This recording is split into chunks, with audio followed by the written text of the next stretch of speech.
Kung ito na, pag-usapan nga po natin itong paglipat po ng first parliamentary elections ng Bangsamoro Autonomous Region, Muslim Mindanao, from May 12, October 13 na po. Ano po ba ang saloobin nyo dito na ito ba'y makabubuti, itong 5 buwan na extension ng first parliamentary elections ninyo dyan sa BARM? Well, actually, ako hindi ko makita ang logic bakit mo ipopostpone yung election. Kasi una, pangalawang beses na to. Correct. Yung una, parang ang rason dahil pandemic, so pwede mong intindihin. Pero this time ako, to be honest, hindi ko talaga maunawaan. Mag-election ka lang din naman ng Oktubre. Bakit mo pa lalabagin yung saligang batas na dapat ang termino ng mga halal na lokal na namamahala ay 3 taon. Di ba parang may issue ka naman doon dahil isi-synchronize mo by 2028 May yung election kasi yun din yung constitutional mandate na dapat synchronize. At pangalawa ho, ako kasi ma'am, parang sinasabi ko na mahirap mamuno na wala kang mandato kasi ang issue dyan yung accountability. Tapos napakahaba na ng transition, more than 7 years. Oo. Itong Bangsamoro Transition Authority, 7 years na po ba silang nakaupo? Actually, 7 years. Kasi maalala ko ho, bumaba ako March 2019. Oo. March 2018 kung hindi. 20 na. Basta Feb or March 2019. So, dire-diretso ho yun, nag-uumpisa ng transition. So, supposed to be interim lamang sila, no? Ang haba na ng transitional period. Tapos hindi nakakapamili yung mga Bangsamoro constituency kung sino yung maging mamumuno sa kanila sa Bangsamoro Autonomous Regions. So kung ito pong pag-postpone po ng halalan sa October 13, kasi isa sa mga sinasabi nila dahil nga sa pag-ayaw ng Sulu na maging bahagi po ng BARM, itong 7 upuan na dapat po nila occupyhin, they have to reallocate. So, meron na hubang desisyon kung paano po itong 7 upuan? Are they just going to carve it out? Or, so it will just be 72, 70 minus 7, so 63. Tapos, paano po yung mangyayaring sa mga yung mga tatakbo po, 'di ba? Kasi parang may ganun na kailangan ulit magsumite. Hindi, ganito ho yan, ma'am.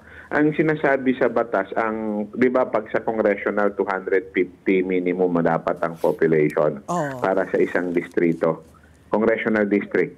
Diyan ho sa BARM dapat at least minimum 100,000. Okay. Kumbaga parliamentary district. So bago ho ginawa yung electoral code at kung saan nandoon yung districting ng parliamentary seat, meron ng consultation. So sa totoo lang alam nila. In fact, kung ako ang tatanungin nyo, whether ho kahit hindi ho nila i-postpone kung yun ang rason nila, kung gusto nilang ipasa yan, pwede nilang ipasa. Kasi pwede nilang gawin yan ng 1 month, yung redistricting, mahaba na ho yun. Kasi meron ng consultation na naganap at alam na kung ano yung mga population ng kada munisipyo. So madali mo lang i-reallocate. In fact, ang issue ko nga ho dyan, ibig sabihin ba niyan kung ayaw nilang i-reallocate by October, after nun magpapasa na naman ng batas para i-extend yung transition dahil lang sa district ng Sulu?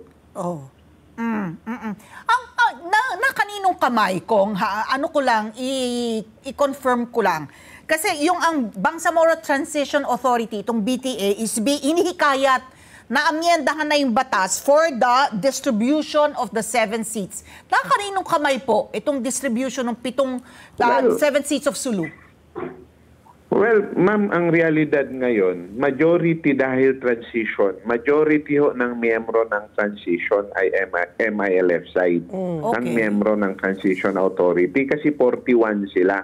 Kasi nga, yung nakalagay sa BOL, nakalagay yung during the transition period, dapat pamunuan ng MILF. Kaya lahat ho ng namumuno dyan ay majority ay miyembro ng MILF at lahat po ng 41 ng miyembro ng BTA ay recommend at galing sa MILF. So, majority na sila. Kung gusto nilang i-reallocate yan, kahit mag-absent pa ang 39, pwede na nilang i-reallocate yung 7 seat ng probinsya ng Sulu.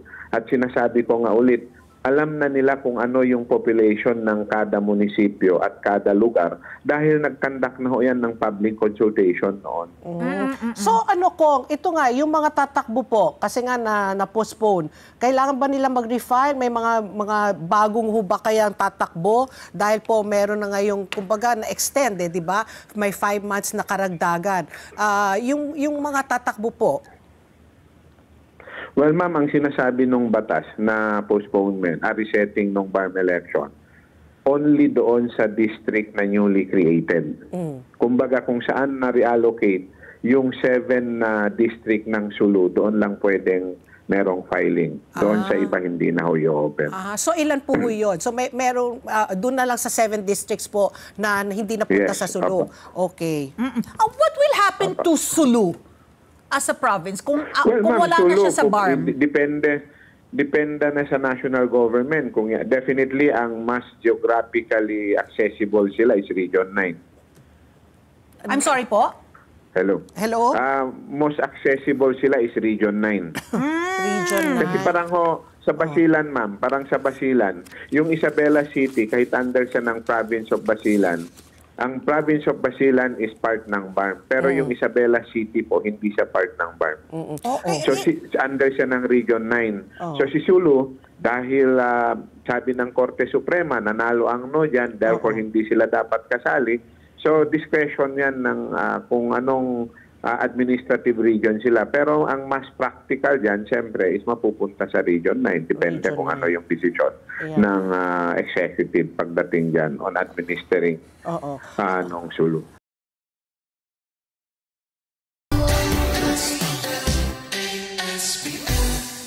Let's get together. Sunday 25. Sunday 25.